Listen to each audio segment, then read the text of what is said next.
Ação jurisprudencial aqui pelo Trabalho Notável. Eu sou o professor Fabiano Coelho, juiz há mais de 26 anos, e essa live nós fazemos todas as semanas, toda segunda-feira, às 20 horas, eu e o meu irmão, parceiro e fundador do Trabalho Notável, o professor Antônio Berta. Essa live vai ser um pouquinho diferente do tradicional, do que vocês estão acostumados a acompanhar, porque nós vamos limitar a live a um tema só, né? A gente sempre comenta por volta de 5 decisões, é o padrão normal dessa live. Agora, em razão da relevância, da preocupação dos colegas advogados em relação ao tema 1118 da tabela de repercussão geral, a gente resolveu então entregar a live só sobre esse assunto, né? Um assunto que tem muitas polêmicas, muitos desdobramentos, a gente vai ter que estudar bastante vários aspectos nas próximas semanas, nos próximos meses, e por isso a gente considerou oportuno trazer esse tema aqui com vocês. Deixa eu puxar aqui o Antônio Humberto para a gente poder ter a vontade para formular perguntas, apenas com a sugestão de deixar a palavra pergunta em letra maiúscula para facilitar a identificação dos temas. Boa noite, mano. Boa noite, Fabiano. Boa noite a todos os nossos amigos aqui do Trabalho Notável. E temos aí um tema quentíssimo, né, Fabiano? Quentíssimo em todos os sentidos. É um tema quente que tá queimando, né? Tá queimando muita gente e a gente vai tentar aqui fazer uma análise técnica, né, desse assunto. Eu peço se alguém... já tem aqui o amigo Rodrigo Sá, fez o comentário, vamos deixar fixado aqui, né? Embora o índice surpresa chegue perto de zero, né, Antônio Berta, em relação à tese fixada pelo Supremo Tribunal Federal, é um incômodo pelo fato de estar invertendo o eixo de um tema que estava, de certa maneira, consolidado na Justiça do Trabalho, ainda que com focos de resistência, de divergência no Tribunal Superior do Trabalho. E, como sempre, né, Antônio Berto, eu acho que é válida, né, a crítica, é válido a gente apontar até erros de índole técnica, né, que porventura aconteçam em julgamentos dessa natureza, mas a gente tem que ir um pouco além disso, né, porque a tese foi fixada, é a realidade doravante, e a gente precisa analisar os desdobramentos, seja com os processos já julgados, seja com processos que ainda estão por instruir ou mesmo por ajuizar ainda. Exatamente. A questão toda é essa.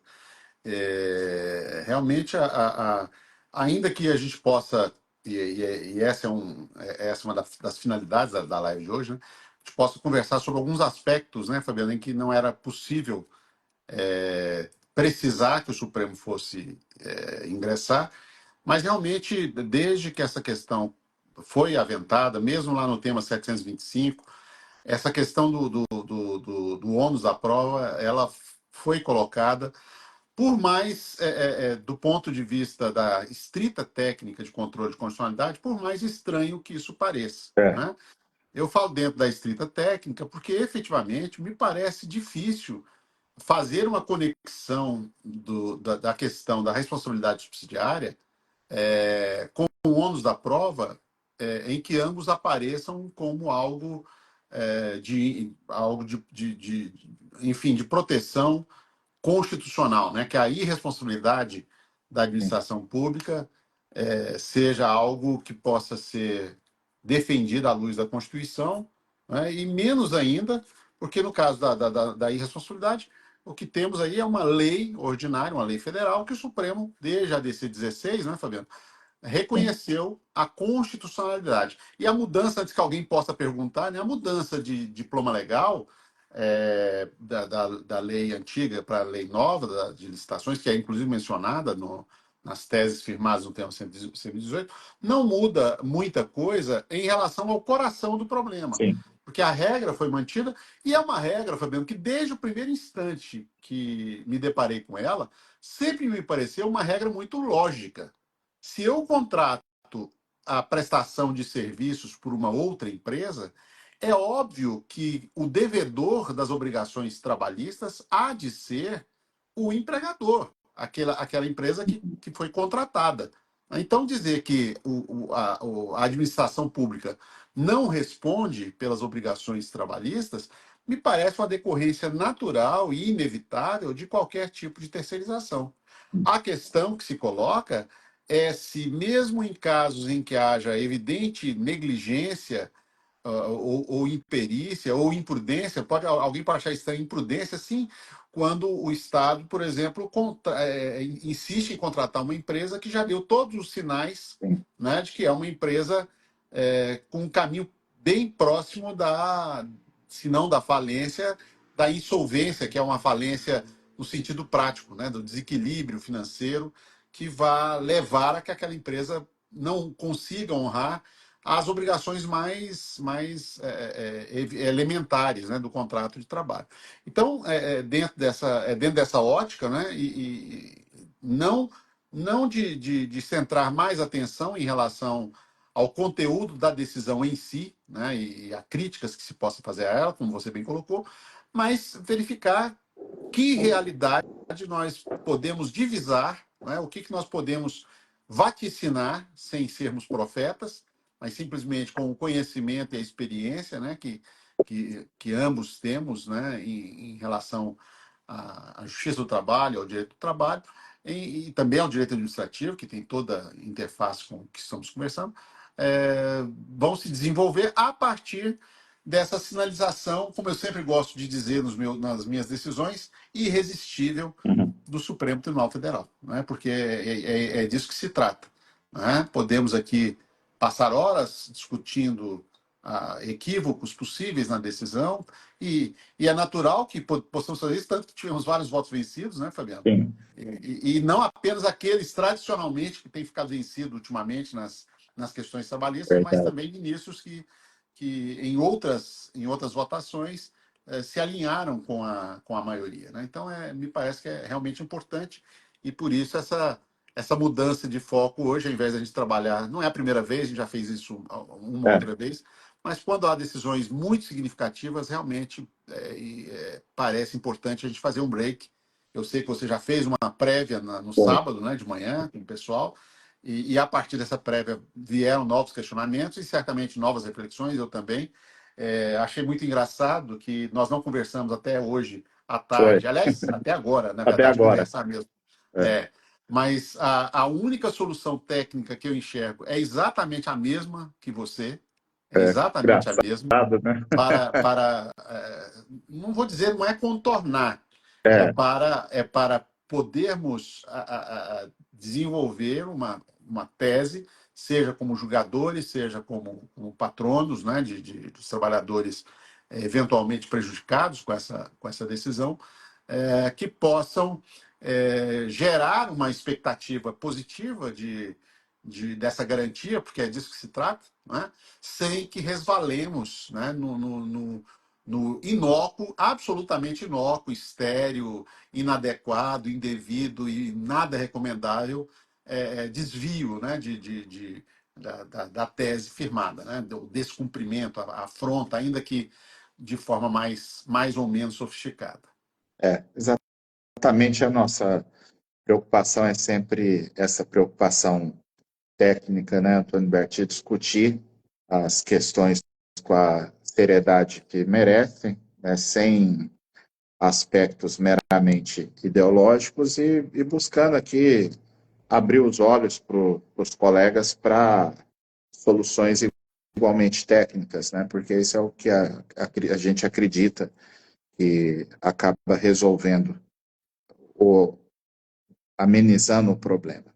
Eu queria só ponderar aqui com os colegas, a live vai ficar salva por alguns dias e, excepcionalmente, eu vou pedir o nosso pessoal para subir a live para o YouTube amanhã, que é uma coisa que muita gente pede, né, Antônio Beto? Mas acho que essa live em específico é bom a gente subir de imediato lá para o YouTube, porque lá acaba que fica mais fácil do pessoal assistir. Tem a galera que gosta de ver em 2x e aqui no Instagram não dá certo, né? Então, e também ponderar que aí foi uma falha minha a questão do PDF que o pessoal lá do curso de jurisprudência recebe. O PDF até estava pronto, mas hoje aqui a pauta foi bem puxada e eu acabei esquecendo mesmo. Mas amanhã o pessoal vai receber, embora o PDF, como a gente indicou, não vai ser o objeto da live aqui excepcionalmente. Tá? Eu acho que a gente poderia, num primeiro olhar aqui, nessa primeira etapa da live, lembrar os colegas qual o teor da tese fixada pelo Supremo e depois a gente faz uma análise mais apurada dessa tese. Né? Então, basicamente, o Supremo, por ampla maioria, né, fixou a tese de que não há responsabilidade subsidiária da administração pública por encargos trabalhistas gerados por inadimplemento de empresa prestadora de serviços contratada, se amparada exclusivamente na premissa de inversão do ônus da prova, permanecendo imprescindível a comprovação pela parte autora da efetiva existência de comportamento negligente ou nexo de causalidade entre o dano por ela invocado e a conduta comissiva ou omissiva do poder público. Existem mais 3 itens que a gente vai comentar ao longo da live, mas o coração da questão é esse, né, do Supremo Tribunal Federal inverter o eixo Tribunal Superior do Trabalho por uma decisão da SDI há uns 3 anos atrás, mais ou menos, fixou pelo princípio da aptidão que o ônus da prova é da administração pública, e agora o Supremo meio que inverte esse eixo. A gente vai comentar aqui, isso é inversão, não é inversão do ônus da prova, mas enfim, o Supremo disse que é, e que essa inversão não pode ser a base para a condenação subsidiária da fazenda pública. E um primeiro problema que a gente visualiza, né, Antônio Berto, eu acredito piamente que deva ter embargo de declaração e que esse ponto deva ser resolvido, é que não houve uma menção explícita possível modulação. Alguns ministros comentaram durante o julgamento que era evidente que a decisão tinha efeitos prospectivos, mas a tese em si e a própria deliberação na sessão do STF não fez menção a nenhum tipo de modulação. E aí a gente realmente vê nisso um problema, né, Antônio Berto, porque pode gerar uma enxurrada de ações rescisórias, né, dando uma tremenda insegurança jurídica, né, em relação àqueles casos em que, às vezes, nem houve uma decisão, uma discussão mais aprofundada e o processo transitou em julgado num período em que a jurisprudência era essa. Né? Então, esse é um primeiro problema que a gente visualiza que teria que ser resolvido, mas não depende da gente que interpreta uma decisão judicial. Né? Isso. São dois problemas até, Fabiano. O primeiro é esse que você colocou, a vulnerabilidade de decisões transitadas em julgado, firmadas com base na inversão da ônus da prova, e de outro lado, Fabiano, uma enorme quantidade de processos, ainda que sobrestados ao aguardo dessa decisão, em que a fase probatória já se encerrou, Isso, e onde não se exato. discuta, preliminar de nulidade por cerceamento de defesa, por privação da produção da prova. Quer dizer, o material a ser examinado é aquele que já está coletado numa perspectiva majoritária à época de que o trabalhador não precisaria preocupar-se, né? Até por uma questão fácil de compreender, né? Pelo menos até agora era fácil compreender. Agora teremos que ter uma compreensão totalmente diferente. a compreensão de que é muito mais fácil a administração pública produzir documentos, requisitar, exigir de suas diversas instâncias, de suas diversas repartições, dados, informações e documentos que possam servir ao propósito de demonstrar a sua responsabilidade, aí no sentido vulgar da palavra, ou seja, a preocupação, o zelo, né, contratual no controle do cumprimento das obrigações da empresa contratada, né, e que agora inverte-se completamente. Né? Então, parece-me, e talvez eu tenho uma expectativa, Uhum. talvez muito otimista, mas talvez nem tanto, que Uhum. não se pensou em promover essa modulação, exatamente porque, sendo uma modulação em relação à, à, à repreensão, digamos assim, do Supremo a julgamentos com base apenas na inversão do ônus da prova, que isso não possa valer, primeiro, isso não possa valer para processos já julgados dentro daquela perspectiva, ou seja, que, como você colocou no início, o julgamento realmente seja prospectivo, ou seja, com efeitos ex nunc. Uhum. Né?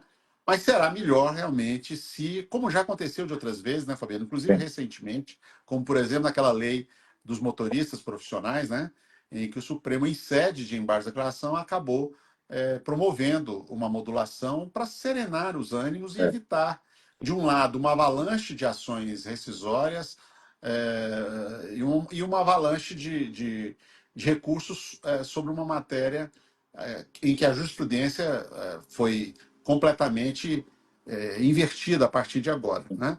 Mesmo dentro da jurisprudência do Supremo, aqui e ali já encontramos alguns precedentes mais ou menos recentes em que o Supremo tem indicado que, mesmo em se tratando de matéria constitucional, a inexistência de um ponto de vista firme do Supremo, ou ainda mais a inversão desse ponto de vista, né, deve ser considerado na hora de apreciar os pedidos de corte rescisório, ou seja, analisar-se a matéria constitucional com os mesmos olhos que nós sempre analisamos a matéria infraconstitucional e colocar o marco da data de conclusão do julgamento no plenário virtual do Supremo, né, como divisor de águas para a validade da compreensão externada pelo Supremo, no sentido de que não será possível, ou não é possível, a condenação subsidiária simplesmente com base no artifício processual, e quando falo artifício aqui não vai nenhuma pejoração, é realmente um artifício, porque é uma coisa artificial, né, da inversão do ônus da prova. Eu fico sempre um pouco cabreiro, Fabiano, com essa discussão, porque eu tenho muita dificuldade, confesso a você, de não enxergar a fiscalização como um fato impeditivo dessa condenação. O que Sim. não nos conduziria a uma inversão do ônus da prova, mas simplesmente a atribuição do ônus da prova pelo critério tradicional, pelo critério clássico da distribuição estática. Mas, nas entrelinhas da decisão do Supremo, é evidente que, quando ele fala em inversão do ônus da prova, é que ele está pressupondo na decisão que o ônus da prova seria do trabalhador. Então, acho, embora intelectualmente eu continue com o meu pensamento, a minha convicção, mas me parece que esse caminho não é um bom caminho de enfrentamento a partir de um distinguishing, coisa que o valha, não é? Porque me parece que, implicitamente, quando o Supremo falou em inversão do ônus da prova em detrimento da administração pública, ele implicitamente, tacitamente, está reconhecendo que o ônus da prova seria do trabalhador. Insisto, por mais estranho que isso seja, para ser colocado como uma matéria de discussão de status constitucional. É. Verdade, eu vi algumas opiniões, alguns textos ou até vídeos de colegas comentando esse assunto e vi um colega em especial dizendo assim, olha, o que o Supremo proibiu foi usar a inversão como regra de julgamento. Agora, isso não impediria usar a inversão como regra de procedimento nos termos da CLT. São institutos distintos, eu não tenho dúvida que o instituto é distinto. Agora, se o STF colocou uma vedação expressa na tese de que não pode ter inversão do ônus da prova, mesmo que a gente, né, Antônio Berto, academicamente a gente saiba que não era bem isso o que a Justiça do Trabalho fazia. E mais, o ministro Zanin ponderou para inserir um item a mais, dizendo que a proibição de inversão não impediria o uso da divisão dinâmica do ônus da prova com base no artigo 818 da CLT.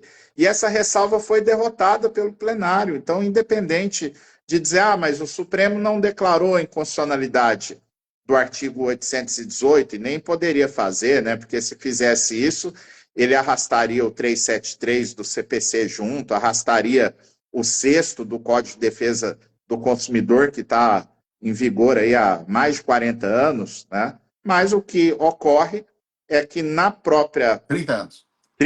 30 anos, isso, 30 anos. Mas a lógica é que o Supremo colocou um freio, né? E isso deve ser observada, essa possível solução de distribuição do ônus da prova, ou mesmo um despacho do juiz invertendo o ônus da prova de forma fundamentada, não seria um caminho prudente nesse momento.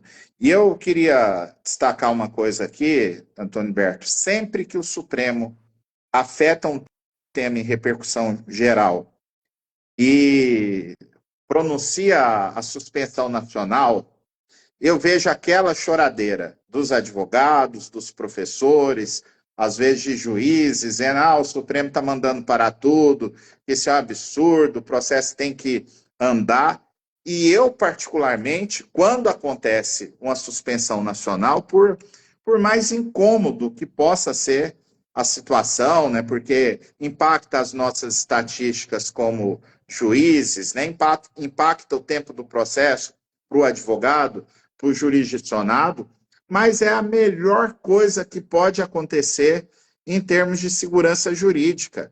Porque se o Supremo, mesmo o TST hoje, tem instrumento também para determinar suspensão nacional, se é feita a suspensão nacional de um tema que foi afetado, eu não vou esbarrar nesse problema que centenas de advogados, milhares de reclamantes estão vivenciando hoje.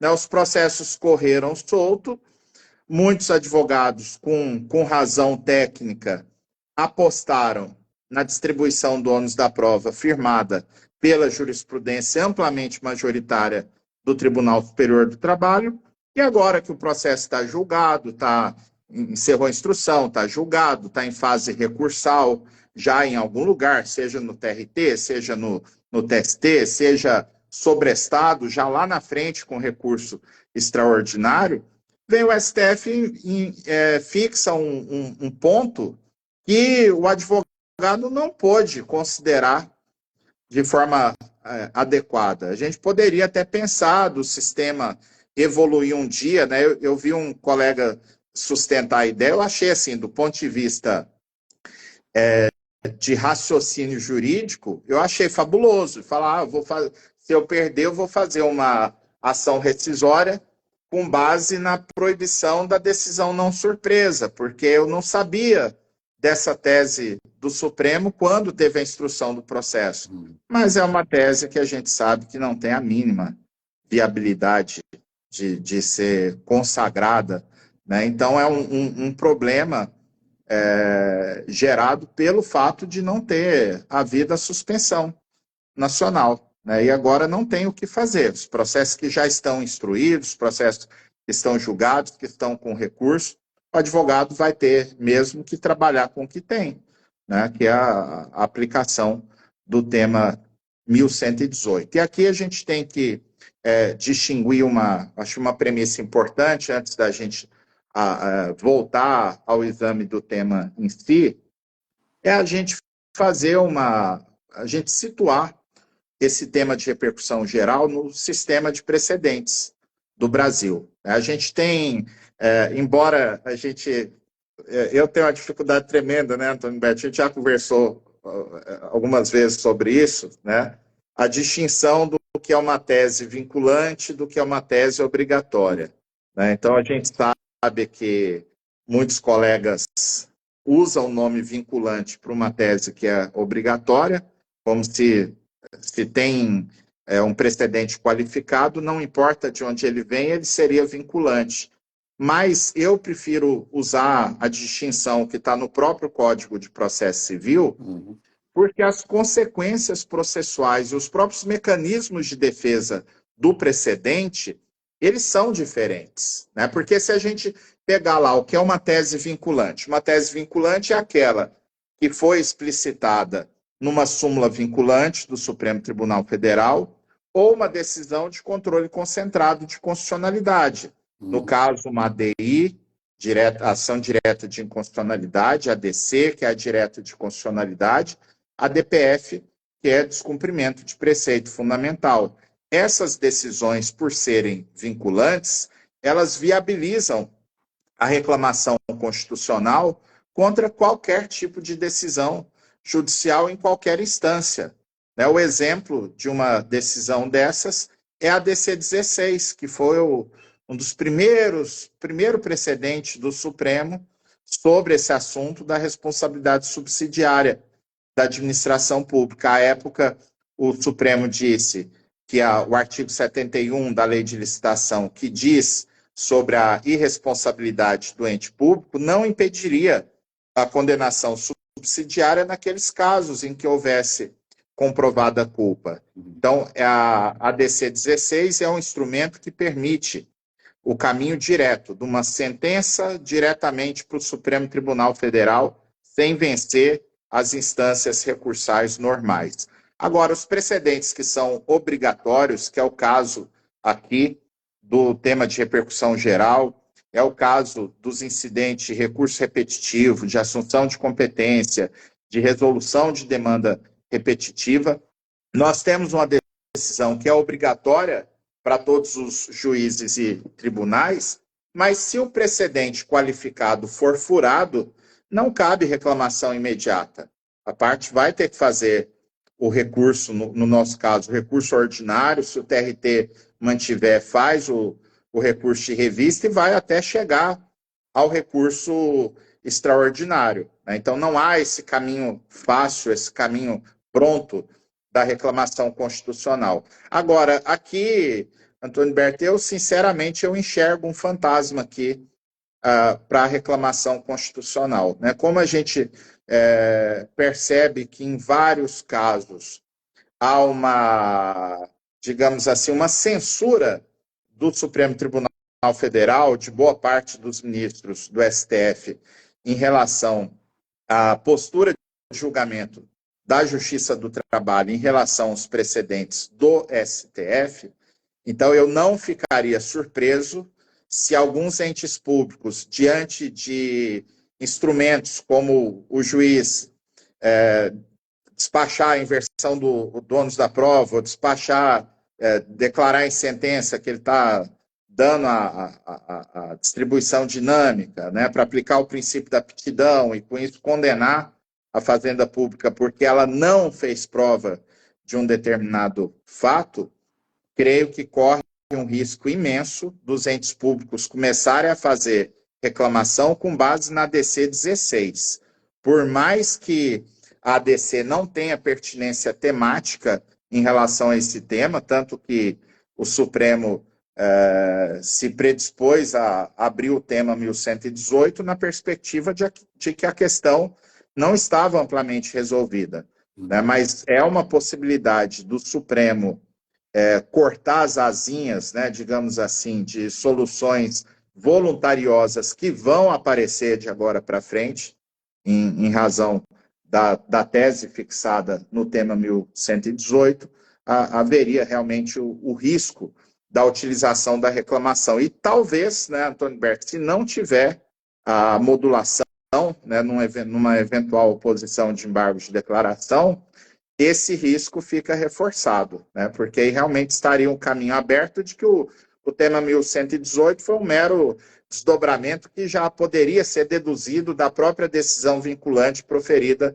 na DC 16. Né? Então, é um raciocínio que realmente não é uma mera elucubração da nossa parte. E aí fica a discussão, né? Como aplicar esse tema em relação aos processos novos ou pendentes de instrução, né? Já que a gente sinalizou aqui que para os processos que estão em curso, em fase recursal, aqueles que estão sobrestados, fatalmente vai ter juízo de retratação, né, de retornar o processo para a turma ou para a SDI julgar de novo, né, se a tese do Supremo foi observada, e fica a preocupação maior dos advogados, né? Eu já vi colega comentando aqui que, inclusive, não vai nem pegar mais ações desse tipo com receio de não receber no final, né? Eu acho uma solução drástica, mas até chegar a esse ponto, acho que a gente tem que discutir tecnicamente o que fazer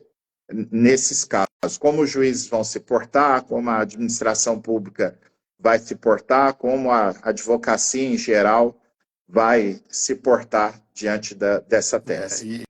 e realmente, Fabiano, processos que. Bom, os processos novos, esses não tem nenhum problema. Os processos em andamento, cuja instrução ainda não se encerrou, também não trazem maiores problemas. Os processos ainda não julgados no primeiro grau também podem ser, ter o seu ritual para julgamento adequado se a parte provocar ou o juiz entender de ofício que a instrução foi comandada, conduzida e realizada dentro de uma perspectiva X, e agora há um fato novo, a invocação aí do artigo 493 do CPC, há um fato novo relevantíssimo, que torna, inclusive, eventuais decisões de indeferimento, de produção de provas, de encerramento Uhum. precoce da instrução, né, Sim. equivocados, né, reabrindo, assim, a oportunidade, principalmente naquelas situações, que talvez seja a maior parte delas, em que simplesmente o processo seguiu sem qualquer preocupação maior em relação à dilação probatória dessa matéria, exatamente por conta da, da, da jurisprudência pacificada, inclusive a nível da STI 1, né, no sentido de que esse ônus seria realmente do tomador. Então, quando não houvesse documento ou a documentação fosse uma documentação muito frágil, a parte estaria em uma situação muito confortável. Né? Agora, me parece, pelo menos os recursos de índole ordinária, não me parece absurdo aventar a possibilidade Uhum. de que o interessado, seja a administração pública, seja que a administração pública pode não ter aventado essa matéria, por exemplo, em grau de recurso, está Verdade. sendo discutida a responsabilidade sobre um outro prisma. E aí caímos no artigo 1093, né, Uhum. do 1013, desculpe, 2013. 1013 do CPC, né, que estabelece a possibilidade larga de cognição da matéria, independentemente do campo de alegações, em relação ao capítulo devolvido à instância. Não é? Então, não me parece absurdo aventar a possibilidade de se reconhecer o estado de causa imatura, não é? Julgada por um fato superveniente e que leve o tribunal a reconhecer por esse fato, né, a existência de uma instrução inadequada, uma instrução deficiente que possa redundar, inclusive, em eventual devolução do processo para reinício ou retomada da instrução. Me parece, e aí eu estou falando com o Papa do assunto, pode me confirmar ou não, isso para o TST é mais complicado, porque no TST são recursos de tese, em que o TST só decide diante daquilo que está sendo alegado. Claro, ele é obrigado a levar em consideração a tese fixada pelo Supremo. É evidente que ele não tem como se esquivar. Mas é preciso que o recurso esteja devolvendo essa matéria de forma explícita, a matéria da inversão do ônus à prova como mote, né? Ou de atribuição de ônus à prova equivocado, como quer que seja, Uhum. para que ele possa atuar. Então, me parece que realmente temos como dizia aquela famosa frase, né, da Apolo 11, salvo engano, né?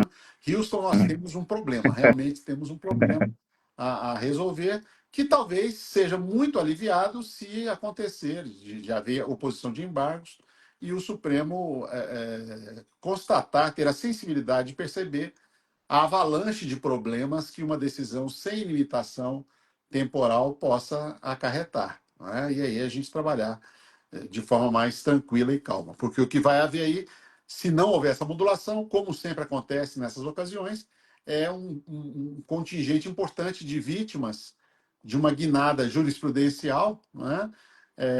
Quando a corrida estava no meio ainda, né? A corrida estava longe de acabar, né? Isso parece que não convém, seja à luz do princípio da segurança jurídica, como você colocou, seja invocando a própria lei do processo administrativo, né? A lei 9.784, que fala sobre a necessidade de que determinadas reorientações só sejam observadas a partir de um determinado instante, né? E de modo que a gente possa procurar contornar da maneira mais civilizada e menos cruel possível as consequências concretas, né, dessa decisão, que era, como você disse, não era uma decisão surpreendente, mas que, a partir do momento em que ela se instala, porque é só a partir daí que ela vincula, ela gera realmente uma certa perplexidade, né, em todos aqueles envolvidos, salvo, é claro, por parte do tomador, que, a depender da fase do processo, estará numa posição muito mais tranquila para defender o seu ponto de vista. Muito, muito bom. Veja aqui, estamos com mais de 230 pessoas, agradeço a presença de todos e também dos colegas, em especial, que mandam os aviõezinhos, né, para os amigos e amigas advogadas para participarem aqui da live. Eu quero mandar um salve especial para o colega Aderson. Amanhã, às 9 horas da noite, vai ser rodada mais tarde.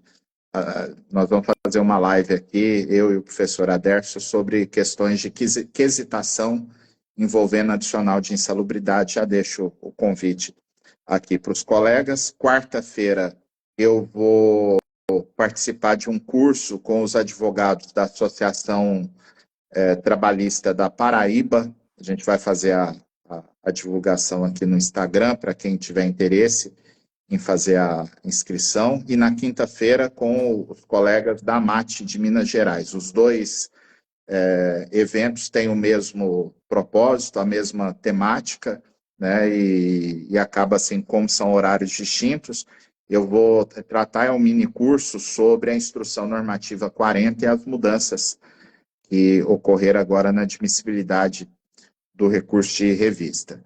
E antes de prosseguir, eu quero responder uma pergunta aqui do nosso amigo Ícaro Rossi.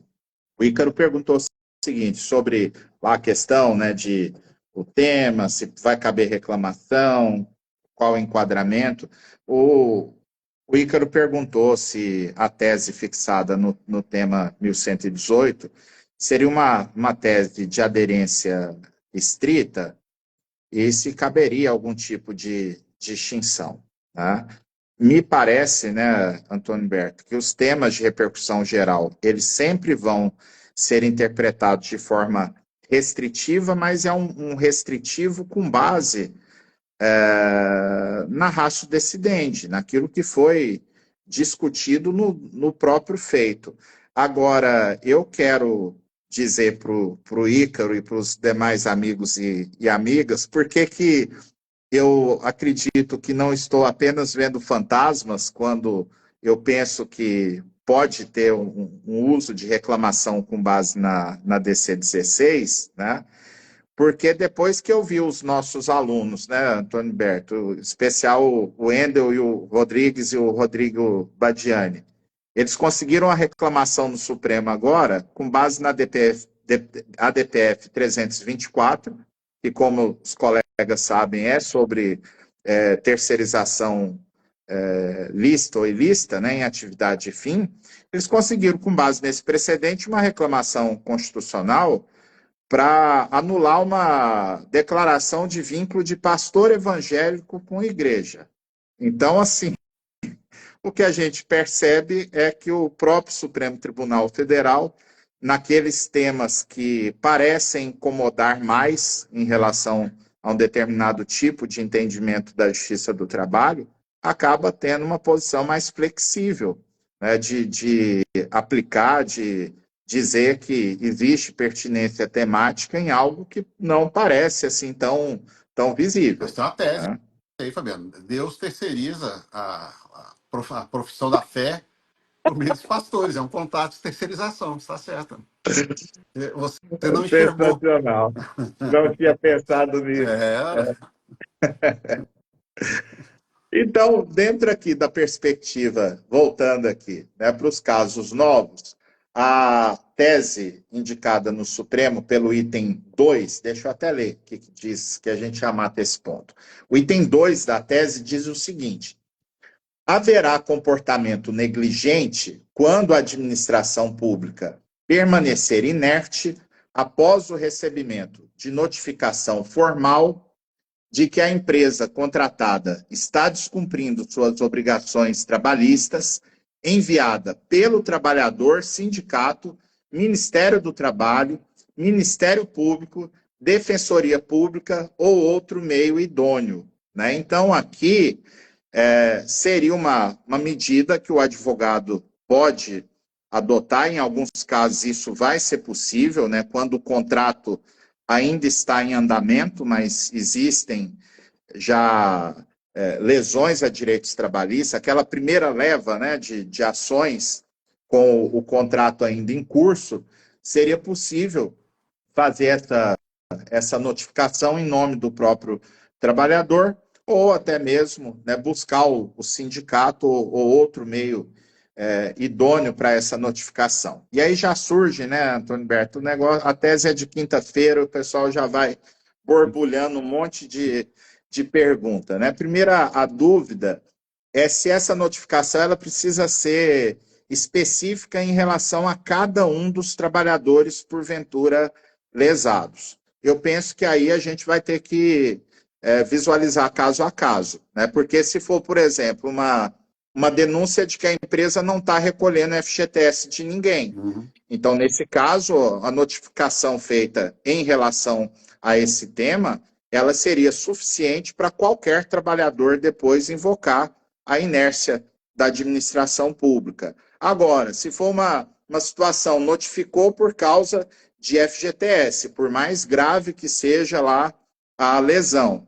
mas eu quero discutir depois um vale transporte que não foi fornecido para esses empregados, haveria realmente a discussão, né? Se aquela notificação específica de um único direito, se ela seria capaz de induzir a responsabilidade por inércia em relação a qualquer direito trabalhista. E eu posso ter também, né, Antônio Berti, a gente não pode desconsiderar a possibilidade de que de vários empregados terceirizados, aquela lesão em si, apenas um empregado está sofrendo. E aí, se a gente for levar ao pé da letra essa possibilidade de notificação indicada na tese do Supremo Tribunal Federal, eu precisaria ter uma notificação específica. E ponderando, né, Antônio Berto, eu até vi muitos colegas tiveram a percepção equivocada de achar que a única forma de responsabilizar o poder público seria essa Não, notificação. não. Mas aqui é um entre tantos meios de prova, né, É, da atitude culposa. exatamente. Essa saída, ela tem a grande virtude de aliviar completamente toda essa discussão sobre inversão, donos da prova, atribuição de prova, efeitos de revelia, confissão ficta, confissão real e tudo mais. Quer dizer, nós invertemos completamente a questão. Agora, do ponto de vista prático, a dificuldade está em que, normalmente, as empresas, pelo menos a experiência que eu tenho vivenciado Sim. com 30 anos de magistratura, é que o estado de insolvência, muitas vezes, é alcançado de forma muito rápida, de um modo relâmpago, de tal modo que é difícil supor que um trabalhador consiga, né, ter eficácia nessa cruzada, né, de tentativa de salvaguardar seus direitos individualmente. O que pode acontecer, Fabiano, e aí vai mais um estímulo a coletivização das ações e da solução dos problemas trabalhistas, seja pelo. E não esqueçamos, Fabiano, ao colocar Ministério Público, Sindicato e Defensoria, me parece que o Supremo aqui enxergou exatamente grandes protagonistas na coletivização da defesa de direitos trabalhistas ou de outras ordens, no caso da DPU, de forma mais abrangente para outras coisas, né? E em sendo assim, não me parece absurdo que um sindicato ou o Ministério Público, por exemplo, ou a própria Defensoria, possam estabelecer uma espécie de protocolo, um levantamento de todas as obrigações que determinado grupo de trabalhadores de uma determinada empresa, em um ou vários tomadores, porque muitas vezes o segmento é o mesmo, né? Então a norma coletiva será a mesma, que se possa fazer um levantamento, Fabiano, e a exigência de comprovação da satisfação das obrigações regularmente Uhum. possa ser feita em relação a todos os aspectos imagináveis. Você falou do Vale Transporte, eu poderia lembrar do Vale Alimentação, o piso da categoria, os pisos diferenciados, porque na terceirização muitas convenções coletivas contam, às vezes, com dezenas de pisos diferentes, a depender do tipo de cargo, né, Sim. de que estejamos falando. Enfim, e as obrigações. Não só as obrigações óbvias, e isso me preocupa muito, Fabiano, porque o Supremo chega, é o ponto seguinte, aí, dando um pequeno spoiler, né, no que você ia continuar lendo, ele fala em que a administração teria que provar que exige o cumprimento das obrigações do mês anterior como condição para receber a fatura subsequente. Isso é Uhum. uma rotina que muitos tomadores públicos adotam. Só que tem um pequeno grande problema. Isso não resolve em nada a questão das verbas rescisórias, que é o problema mais presente, né? Não é em dano moral por assédio, não é a hora extra. Normalmente, o problema maior e mais simples, e mais óbvio, e mais dramático é que a pessoa simplesmente perde o emprego de uma hora para outra, sem receber a rescisão, e, nesse caso, essa obrigação de comprovar o cumprimento das obrigações trabalhistas anteriores só serviria como efeito se nós tivéssemos duas outras frentes, né? Primeiro, que houvesse uma juntada, por exemplo, pela guia de recolhimento da Previdência Social, que conta com o nome de todo mundo, né, que esteja em atividade, houvesse ali, então, a exibição dos pagamentos salariais ou dos instrumentos de rescisão do período. Porque aí você passa a ter uma fiscalização imediata, se não totalmente imediata, mas bem próxima dos eventos demissionais, além da comprovação, e isso depende muitas vezes de cláusula de edital, a comprovação do provisionamento.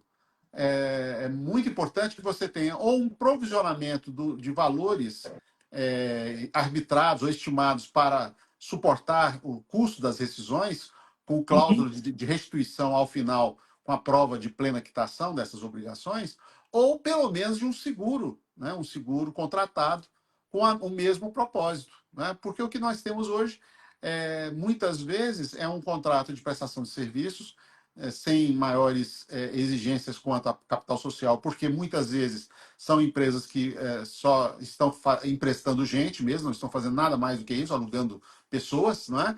E por isso não precisam de grandes capitais formados, né?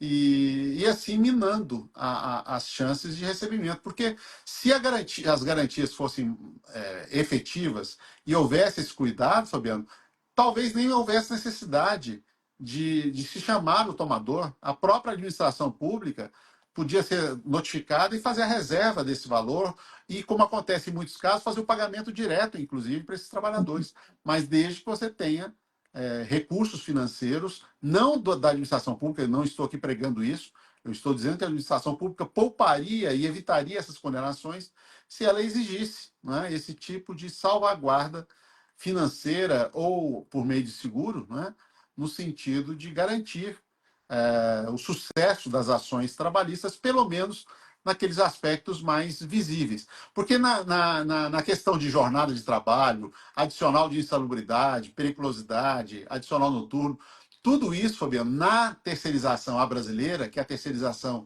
em que os trabalhadores terceirizados não ficam atuando perante o prestador, mas perante o próprio cliente, o Uhum, tomador, há uma facilidade enorme de controle para que isso não ocorra. Se o contrato de trabalho não contempla o pagamento extraordinário, cabe ao tomador, né, tomar providências muito singelas para evitar a extrapolação horária, pelo menos no seu, né, no seu recinto, né, para que se evite aí a exigência de um pagamento cuja contraprestação não foi contratada. E, neste caso, nós teríamos uma situação em que a administração pública está chamando para pagar algo que efetivamente não estava orçada, digamos assim, no uhum. contrato originalmente. Né? Então, a gente tem que ter, me parece que o equilíbrio de verificar que há essas situações, né? E que, mais uma vez, por meio desse tópico que você mencionou, há aqui, de novo, uma lembrança sobre a importância e que nos leva, como nós como um todo, Sim. nossa sociedade, temos negligenciado na devida importância desses instrumentos poderosíssimos que a coletivização das ações e das soluções extrajudiciais nos entregam, né? A partir da legislação, lá da ação civil pública, do termo de ajustamento de conduta, do Código de Defesa do Consumidor, mas em especial da própria Constituição de 88, que alargou em muito, né, as possibilidades de uso desses mecanismos Isso. coletivos. E casando um tema com o outro, um dos mecanismos que o próprio sindicato pode utilizar é o instrumento da produção antecipada de provas. Uhum. Né? Isso tem sido feito por alguns sindicatos, né, Antônio Berta, em matéria de saúde e segurança no trabalho. O sindicato entra com uma ação exigindo na justiça que uma determinada empresa que esteja no âmbito, né, da representação do sindicato, que ela apresente lá toda a documentação de PCMSO, de PPRA, o PGR hoje, né, os documentos em geral, e sem nenhuma acusação de que, olha, o sindicato tem notícia de que tem insalubridade sem pagar, tem adoecimento. Não, não é isso. O sindicato ele pode exigir por parte a documentação para verificação, para que ele possa exercer a sua função, a sua missão constitucional de representação dos trabalhadores. Né? Agora, a PAP ela pode ser um instrumento a ser utilizado pelo advogado também, né, de um trabalhador isoladamente considerado. O único inconveniente da PAP, né, Antônio Berto, que não resolve o problema, né, porque se o ente público fizer uma juntada deficitária ou incompleta que seja, né, dessa documentação, a PAP não gera presunção de veracidade em Legal. favor de quem exigiu a juntada, a produção de prova documental em juízo. Né? Então, acaba que é uma medida importante, mas eu visualizo que não vai ser a medida mais efetiva para buscar a prova de eventual responsabilidade da administração pública. Exatamente. Ainda que a gente possa, né, Fabiano, analisar que, como se trata de produção de prova, não me parece que a gente possa se satisfazer com a Uhum. simples resistência, sem nenhum tipo de Sim. mecanismo de reação. E há pelo menos dois, aliás, três, eu diria, três mecanismos que poderiam ser utilizados na PAP. O Uhum. primeiro é a fixação de uma multa, E, né, uma multa diária ou semanal, mensal, para o caso de sonegação de documentos. O outro seria a expedição de um mandado de busca e apreensão para o atingimento, né, para que a uhum. obtenção daqueles dados ou documentos reclamados pela parte, ou ainda a realização até, como nós estamos falando de produção antecipada de prova, de uma perícia às expensas de quem sonegou as informações e os Perfeito. documentos. Né?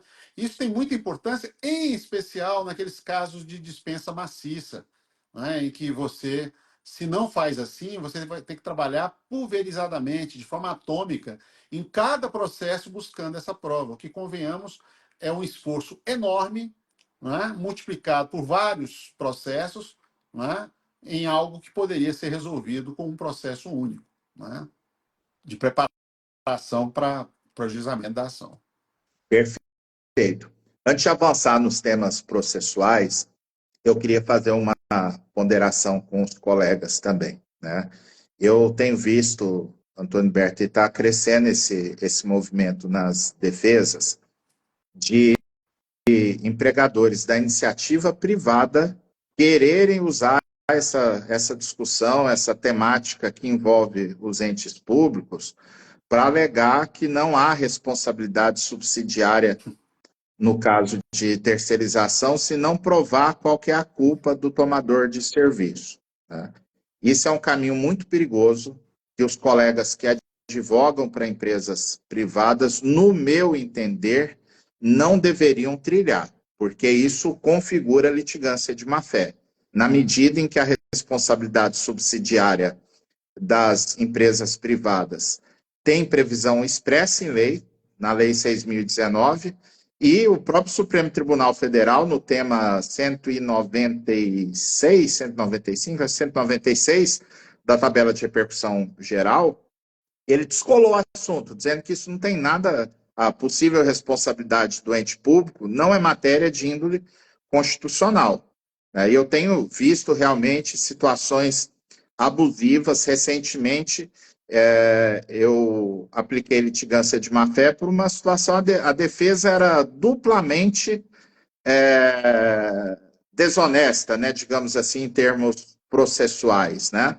Porque ela sustentava a tese, então ela queria que eu declarasse a irresponsabilidade contra texto expresso de lei, isso o juiz não pode fazer, e mais que isso, a tomadora de serviço veio de uma forma marota dizer que era dona de obra, que não era terceirização.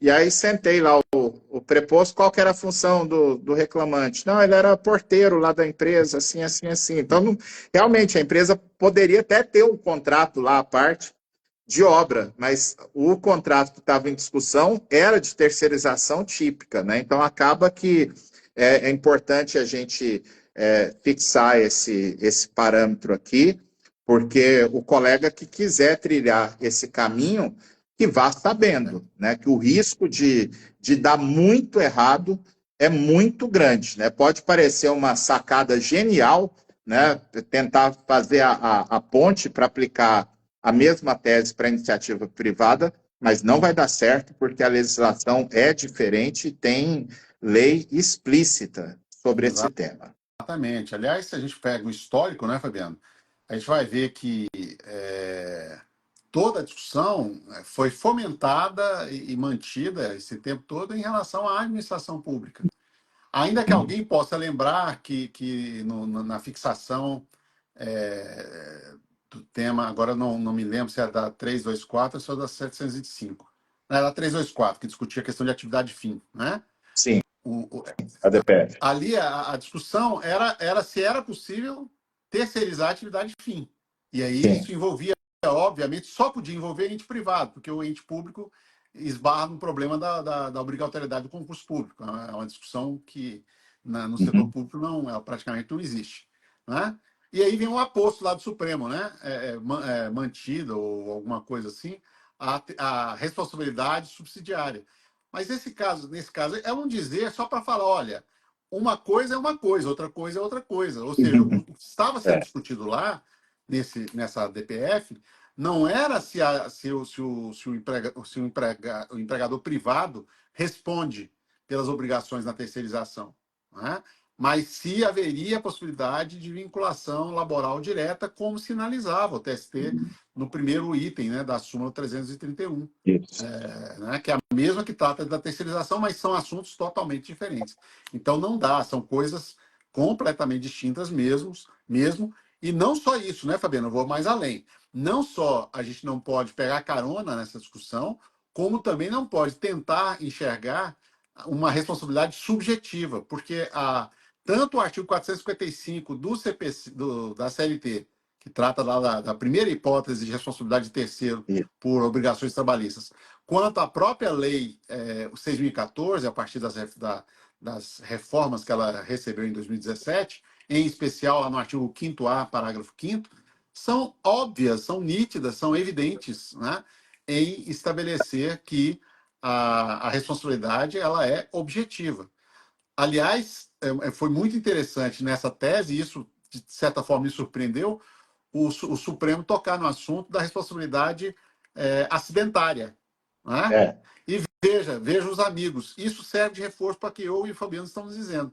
Se o Supremo só mencionou a responsabilidade do tomador à luz da Lei 6.019, no caso de acidente de trabalho, significa, então, que claramente ele distingue o regime jurídico de responsabilização patrimonial do tomador de serviços integrante da administração pública em comparação com aquele que integra o setor privado. Né?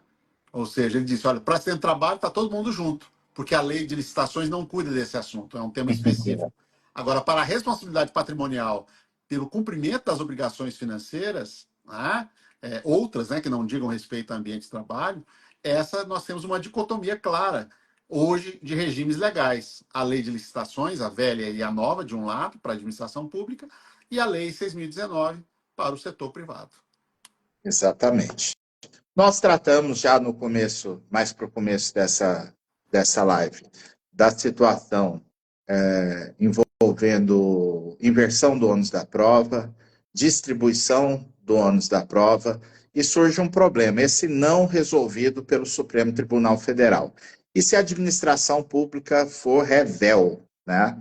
A gente sabe que o Tribunal Superior do Trabalho tem a orientação jurisprudencial 152, que diz que a revelia e seus correspondentes efeitos processuais é aplicável à fazenda pública. Só que nesse tema aqui, né, Antônio Berto, é perigoso, é imprudente o advogado confiar tão somente na revelia, né? Porque, por mais estranho que possa parecer, nós temos diversos precedentes do Supremo Tribunal Federal envolvendo o tema 246 e a DC 16, né? O tema 246 também é sobre a responsabilidade subsidiária da administração pública, e o Supremo, em algumas decisões, fala que a revelia não serve, que julgar com base na revelia é julgar por presunção, é aplicar automaticamente a responsabilidade. Né? Então, eu particularmente não vejo impedimento legal nenhum de julgar, considerar provada a culpa em razão de revelia, mas o fato é que é uma solução perigosa diante de diversas decisões do Supremo, e que inclusive já contaminou algumas turmas do TST, pelo menos 2 turmas do Tribunal Superior do Trabalho, quando a responsabilidade decorre de revelia, afasta, dizendo que o reclamante não trouxe elemento suficiente para comprovar a responsabilidade. Então, me parece que é uma solução que, se acontecer no processo, a gente tem que correr dela. Embora sejam situações totalmente distintas, né, Fabiano? Parecem iguais, mas não são. Porque quando eu faço a inversão do ônus da prova, eu pressuponho a existência de um fato controvertido. Né? A premissa para a inversão do ônus da prova é a existência de controvérsia sobre um fato relevante. Neste caso, a ausência ou não de culpa da administração pública na fiscalização do cumprimento das obrigações trabalhistas da empresa que contratara. Né? Já na revelia, o que eu tenho é a assunção dos fatos alegados na inicial como verdadeiros. Né? É exatamente a inversão pressupõe a incontrovérsia. Desculpe, pressupõe a controvérsia. Eu vou repetir. A inversão do ônus da prova pressupõe a existência de uma controvérsia em torno dos fatos. A revelia pressupõe a ausência de controvérsia. Ou gera como efeito a ausência de controvérsia. E por isso eu não vou falar em inversão do ônus da prova. Aliás, eu sequer tenho fase probatória. Há um salto da fase postulatória para a fase decisória quando há a figura da revelia. Exatamente porque eu não tenho a necessidade de produção da prova. A atividade probatória é guiada, entre outros princípios, pelo princípio da necessidade. Só existe prova, afora aqueles casos raríssimos de determinação legal, né, para a produção da prova, como acontece no caso de insalubridade, periculosidade, mas a produção da prova pressupõe a existência de um fato controvertido, ou vários fatos controvertidos irrelevantes, né? Que precisam, então, ser revelados na sua verdade para que o juiz possa tomar uma posição acolhendo ou rejeitando a pretensão do autor. Né? Então, tecnicamente, realmente são situações muito diferentes a inversão do ônus da prova em comparação com a revelia. Mas é aquela coisa, enquanto a decisão é muito recente, enquanto o próprio Supremo não vier a ser chamado para falar sobre isso e emprestar a sua interpretação autêntica, né, há esse risco mesmo. Eu não diria um risco de reclamação. Talvez aí fosse um exagero pensar numa reclamação, que houvesse aderência suficiente para uma Sim. reclamação. Mas há, digamos, uma tendência, né, nas entrelinhas aí das teses fixadas no tema 1118, que possam levar, não ao desânimo em relação à revelia, mas à preocupação em reforçar o seu efeito com provas adicionais.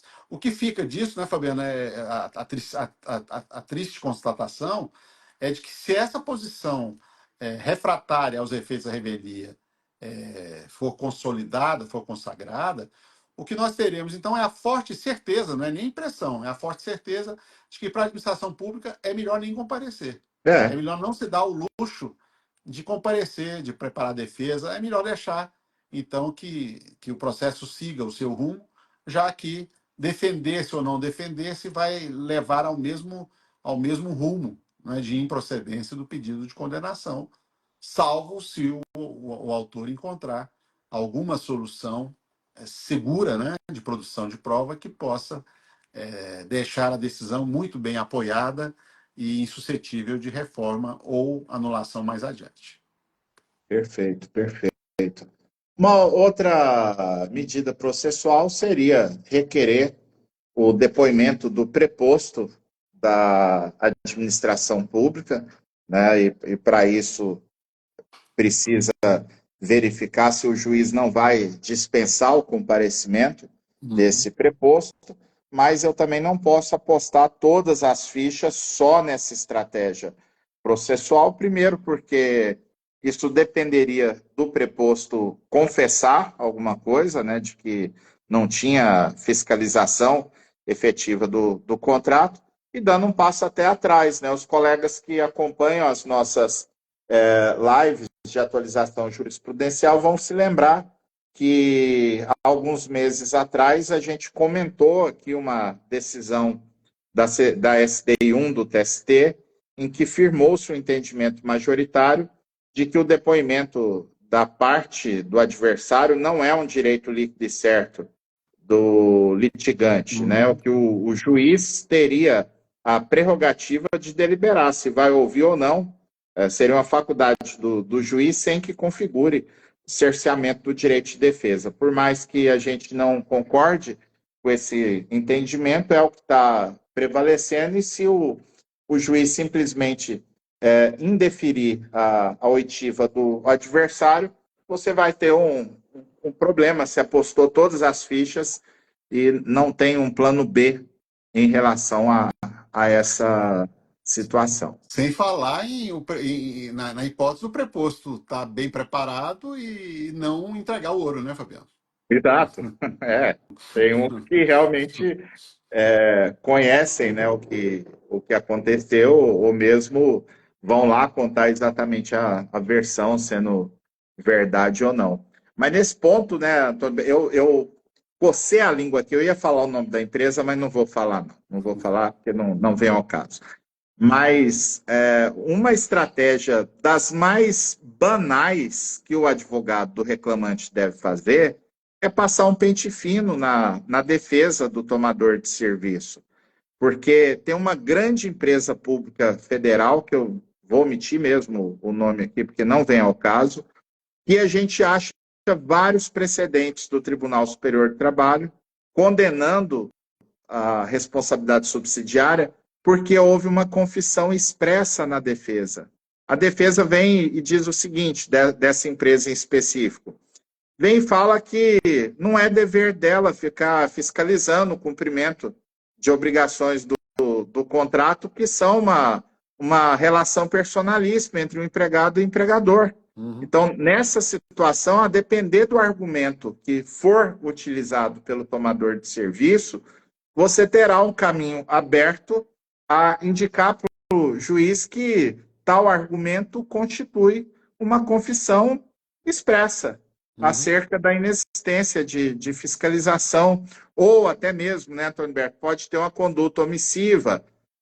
Eu já julguei casos, muitos anos atrás, o Estado de Goiás, sem pagar a fatura de uma determinada prestadora de serviço, há 9 meses. Né? Então, vem a defesa do Estado e diz assim, olha, realmente o Estado não pagou, mas a empresa ela tem que ter estofo econômico, financeiro para suportar o contrato de prestação de serviço, independentemente da remuneração por parte do Estado que está em crise financeira. Isso é uma confissão, né? Porque uma coisa é a gente pensar, ó, a empresa não pagou lá, sei lá, um mês de vale transporte, pode ser algo que eu pense assim, não, tá dentro daquilo que é razoável, até pelo risco da atividade econômica, exigir que um empregador deva suportar. Agora, empresa nenhuma vai suportar 4 meses, 6 meses sem pagamento de faturas, né? Então, esse tipo de situação pode induzir também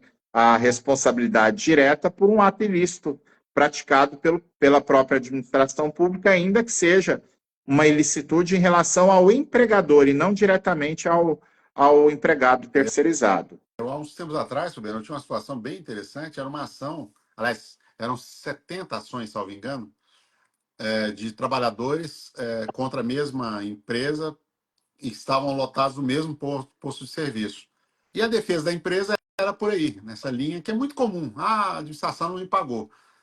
Só que tinha um pequeno, grande detalhe, Fabiano. Eles conseguiram uma prova de dentro da administração em que havia uma troca de correspondências internas em que a administração pública reconhecia a existência de um débito com a empresa de mais de 4 milhões de reais. Eu não tive dúvida nenhuma. Somei as 70 reclamações, fiz um CIS, na época era Bacen-Jude, isso já tem algum tempo. Fiz um Bacen-Jude contra o poder público, dizendo, olha, isso não é execução contra a Fazenda Pública, não. Eu estou simplesmente penhorando, bloqueando um valor que pertence à empresa e que esses trabalhadores precisam receber. Quer dizer, porque eu tinha a comprovação do crédito, né? E foi uma festa, porque os 70 conseguiram receber integralmente as verbas decisórias. A administração pública foi poupada, obviamente, porque ela teve o desfalque, entre aspas, do recurso, mas era um desfalque, entre aspas, mesmo, porque, na verdade, o que houve ali foi simplesmente o pagamento, né, de uma dívida que a administração tinha com a empresa e por meio do pagamento dos trabalhadores, né? Que atuaram em prol daquela administração pública e depois, na hora do acerto rescisório, né, não conseguiu receber. Então, foi uma manhã inteira com 70 audiências, 70 acordos homologados. Eu fiz um acordo prévio com os advogados, eles abriram mão lá do 477 para não haver risco do Faltar dinheiro dinheiro. faltar, né? E aí todos receberam e saíram. E eu ainda fiz uma gestão junto à Caixa Econômica Federal, que era o banco que normalmente eu fazia na época os depósitos, né? E eles abriram excepcionalmente a agência mais cedo para o Olha, pessoal descer na época a gente imprimia ainda a ata, né? sim, O pessoal descia já com a ata na mão e já pegava o dinheiro lá da conta judicial, né? Então realmente foi uma maravilha. bela sacada, mas por conta disso, uma situação excepcionalíssima em que ficou muito evidente que a empresa realmente ela podia até ter tido algum problema, mas efetivamente, objetivamente, ela tinha um crédito enorme para receber. Perfeito.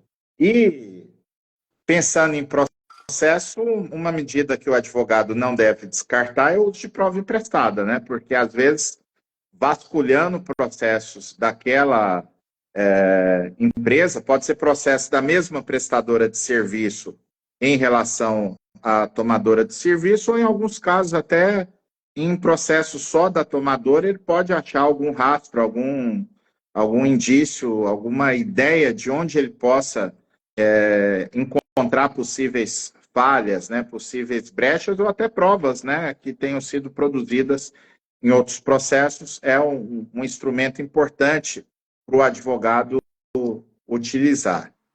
E tem uma última situação aqui que a gente destacou, que separadamente a gente pensou mais ou menos a mesma coisa, que você podia expor para o Claro. pessoal. Vamos lá, Fabiano. Uma coisa, quando o Supremo fala que eu não posso inverter ônus da prova, significa que eu não posso, pela falta de atividade probatória de alguém, né, nesse caso da administração pública, condenar, né, presumindo assim a sua displicência na fiscalização do cumprimento das obrigações trabalhistas pendentes, né, em relação a uma determinada prestadora que ela contratou. Mas há uma outra possibilidade, né? Quando eu digo, então, o que o Supremo está dizendo o tempo todo, ele não fala isso expressamente, mas é isso que a gente reduz, né, ou resume, né, Fabiano, da tese. A tese está dizendo o seguinte: trabalhador, você tem que dar conta dessa prova, podendo se valer de elementos externos, como a notificação, né, da irregularidade específica, formulada previamente ou contemporaneamente pelo Ministério Público do Trabalho, pela Defensoria, pelo Ministério do Trabalho, por seu sindicato ou pelo próprio trabalhador, né? Mas, enfim, e por outros meios, que nós aqui já aventamos, prova emprestada, produção antecipada de provas e tudo mais. O certo é que nós temos como fonte primária de ideia que ressalta da tese firmada no tema 1118, ainda que ela se desdobre em 4 teses e não fale isso de forma expressa, que o trabalhador, então, tem de ter a preocupação em demonstrar a falha da administração pública na fiscalização dessas obrigações. A forma mais usual para isso seria a juntada de prova documental, evidentemente, porque a não ser em situações de assédio, né, Fabiano, algum outro tipo de irregularidade que possa ser demonstrada de forma eficaz pela prova oral, pela prova testemunhal, o acerto ou desacerto da administração, a existência ou inexistência de rotinas regulares e eficazes de fiscalização, tudo isso está fincado na prova documental, até porque, né, a administração pública ela precisa documentar as suas ações, né, inclusive para responder perante a sociedade, perante os órgãos de controle, perante o próprio judiciário, né, sobre eventuais acusações de desleixo. E aí que vem a questão. Essa prova documental, ela normalmente não estará disponível para o trabalhador. Mas a juntada de documentos é apenas uma das modalidades que nós temos de produção da prova documental, né? A segunda, podemos falar de outros, podemos falar de requisição, tal, mas vou ficar aqui naquilo que nos prende mais, até porque já passamos bastante da nosso tempo de live hoje, né, Fabiano? Embora o tema merecesse. Que é a exibição de documentos. A exibição de documentos é um procedimento que no Código de Processo Antigo era tanto uma tutela cautelar quanto uma medida de caráter probatório, né? E que no caso do CPC novo, ela continua apenas como um mecanismo de produção de provas. E no que consiste a exibição de documentos? Basicamente, consiste na possibilidade de se obrigar a outra parte ou um terceiro a entregar ao judiciário e trazer para dentro do processo judicial um documento ao qual não tem acesso a outra parte. É exatamente isso aqui. O trabalhador não tem acesso a todos os documentos, as trocas de mensagens, as certidões e tudo mais, né? Alguém pode falar, mas ele pode usar da lei de acesso à informação. Pode sim. Mas convenhamos que a eficácia da exibição é maior por uma razão muito simples. Se a administração não entrega a documentação solicitada administrativamente, ou entrega de forma incompleta ou de forma adulterada, Uhum. o jurisdicionado, né, o administrado, aliás, nesse caso, não tem muito a fazer ali no plano administrativo. Ele pode insistir e tudo Verdade. mais, mas ele vai acabar, para surtir o efeito desejado, ele vai acabar judicializando. Então, a forma mais segura é fazer a exibição por duas razões muito simples de compreender. Primeiro, que ela se dá no plano judicial, e sendo no plano judicial, há uma consequência para a sonegação do documento. Os artigos 396 e seguintes do CPC disciplinam isso e estabelecem que se o demandado, na exibição, não trouxer o documento no prazo assinalado, nem justificar porque não faz, e nem prova a eventual alegada inexistência do documento, ele torna-se fictamente confesso em relação ao conteúdo desses documentos. Veja, não é em relação às alegações, mas em relação ao conteúdo que se queria demonstrar com esses documentos. Então, aí vem a primeira grande vantagem, né? Sim. E a segunda, que ela deriva não de um ato da parte, mas de um ato do juiz. E essa é uma questão que eu gostaria de salientar bastante, Fabiano. Há uma confusão É enorme em relação aos efeitos da exibição. É terrível. muito frequente o advogado, na inicial, ou numa petição incidental, ou mesmo no requerimento em audiência, ou em réplica, ele requerer a exibição de um documento, o documento não vir para o processo e ele achar que isso é o suficiente Está para resolvido. estar resguardado aí pela confissão derivada da omissão. É preciso dizer que é necessário uma ponte entre o requerimento de Uhum. exibição e a combinação de confissão ficta quanto aos fatos, que é exatamente a determinação judicial. Cabe ao juiz analisar se essa prova é útil, é eficaz, é necessária, e nesse caso que nós estamos tratando, dificilmente o juiz vai entender de forma diferente, né, Fabiano? E se não Uhum. entender dessa forma, a parte registra o protesto e vai buscar, se for necessária, a anulação do processo a partir do indeferimento, né, por cerceamento de defesa. Agora, com um clamor e um argumento muito poderoso, que é exatamente a tese firmada pelo Supremo.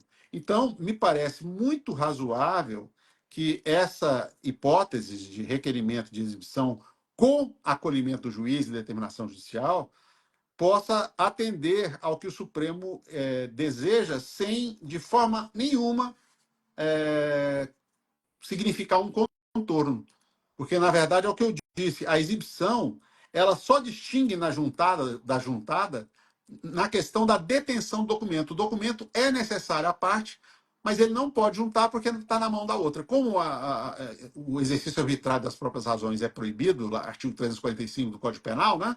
A parte, então, tem que, civilizadamente, denunciar ao juiz a necessidade de que aportem para o processo os documentos X, Y e Z. Por exemplo, todas as certidões de regularidade do FGTS no período contratual, o pagamento de todas, a comprovação de que a administração pública recebeu a comprovação mensal de quitação de todas as obrigações trabalhistas do mês anterior, a comprovação de que o tomador monitora mensalmente o movimento de rescisões, exigindo os comprovantes de pagamento rescisório.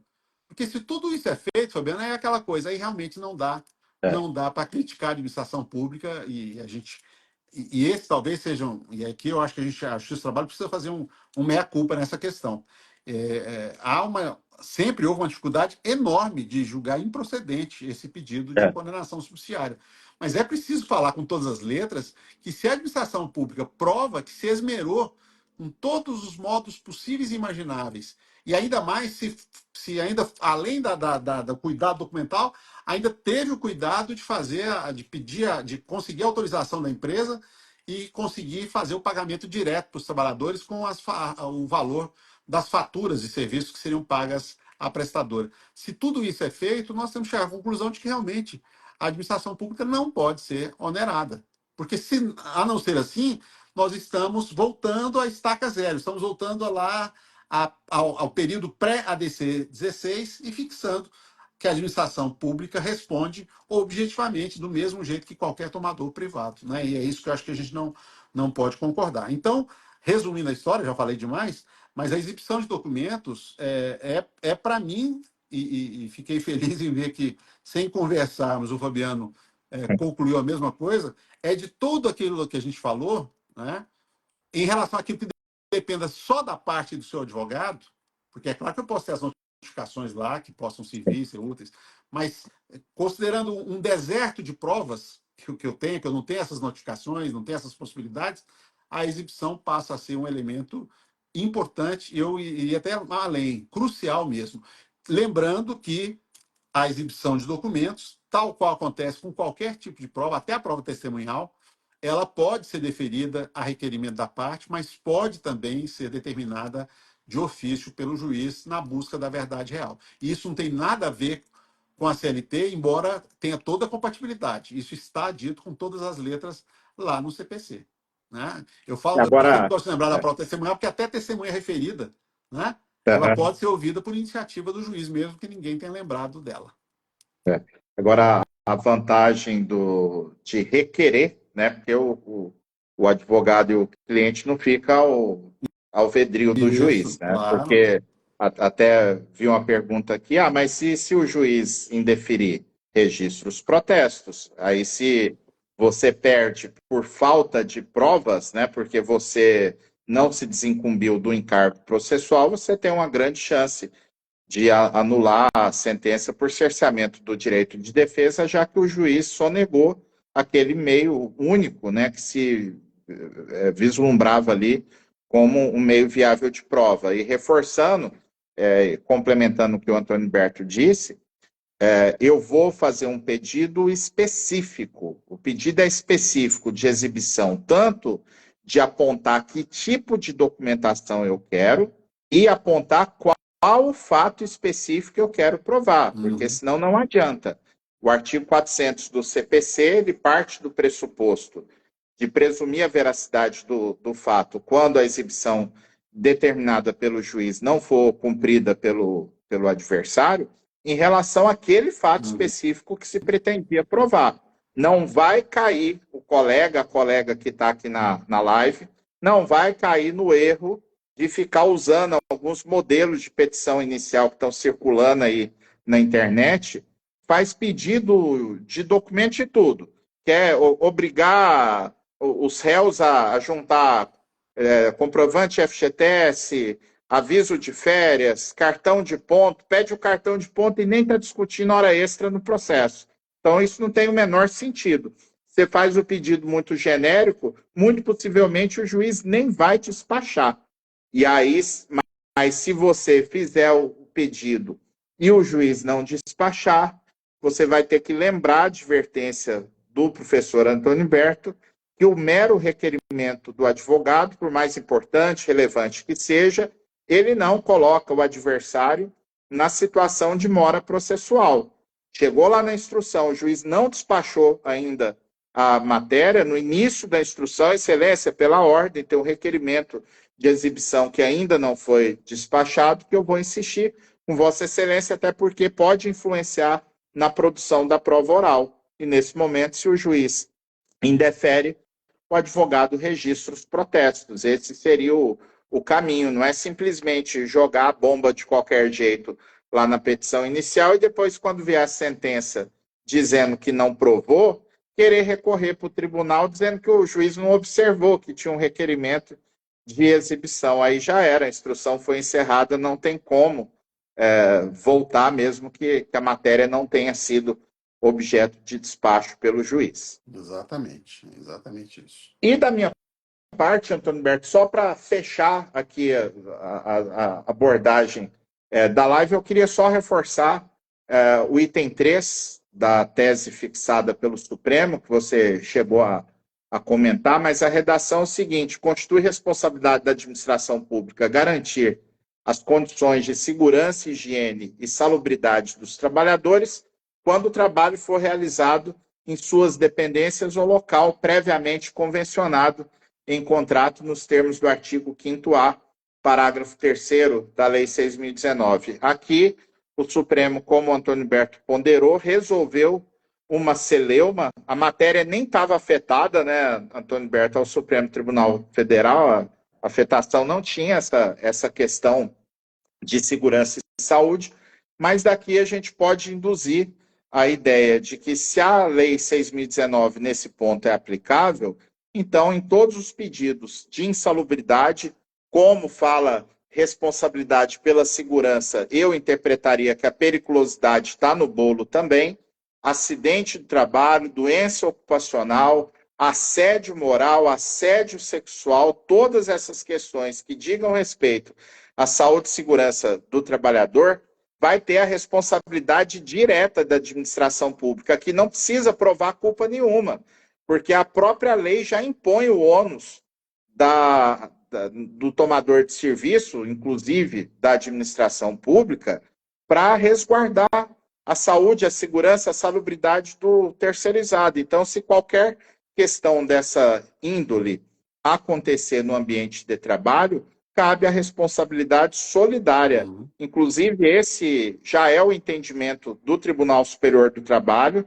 O TST tem, inclusive, afastado a invocação do tema 246, ou mesmo da DC 16, quando a matéria for acidentária, justamente na lógica de que numa questão acidentária não é, eu não estou discutindo mera responsabilidade trabalhista por culpa da administração, mesmo falha de fiscalização. E aí, com a ponderação que eu sempre faço, né, Antônio Berto, que é impressionante que mesmo em casos, em momentos críticos como esse, o direito do trabalho ele mostra a sua força, né? Mesmo numa decisão que muitos estão incomodados com o enfraquecimento, né, a precarização da proteção do trabalhador, aqui nesse item 3, né, que foi inserido por sugestão do ministro Flávio Dino, a gente vê aqui um reforço, mesmo diante do caos da proteção aos trabalhadores. Esse ponto acho que é digno de louvor na decisão do STF. Sem dúvida, é por isso que eu sinalizei, né, a importância. Embora eu sempre vinha entendendo e cheguei a decidir dessa forma, que isso é a questão de interpretação sistemática, mas agora passa a ser indiscutível, né, que, como você bem disse, a responsabilidade nesse caso é direta. E é simples de entender, né, Fabiano? Não se trata aqui de simplesmente fiscalizar como está atuando a prestadora, mas considerando que a pessoa trabalha no ambiente do tomador, ele é copartícipe dessa preocupação, ou seja, ele também tem que atuar em prol da segurança e da saúde do trabalhador, e se ele negligencia nisso, ele responde solidariamente, integralmente, por todos. E veja que é muito curioso, né? Que nesse momento fala-se simplesmente responde. Não é Sim. só responder. E aqui eu enxergo, Fabiano, não sei se você concorda com isso, o responde aqui está tanto em relação às obrigações no curso do contrato de trabalho, né, as providências a serem tomadas, quanto nas eventuais consequências danosas, né, a reparação no caso de danos experimentados por conta do descumprimento desse dever legal de total atenção naquilo que nós já conversamos sobre isso na live passada, salvo engano, né? Esse dever de proteção, que o princípio da proteção ele tem essa faceta, talvez esse lado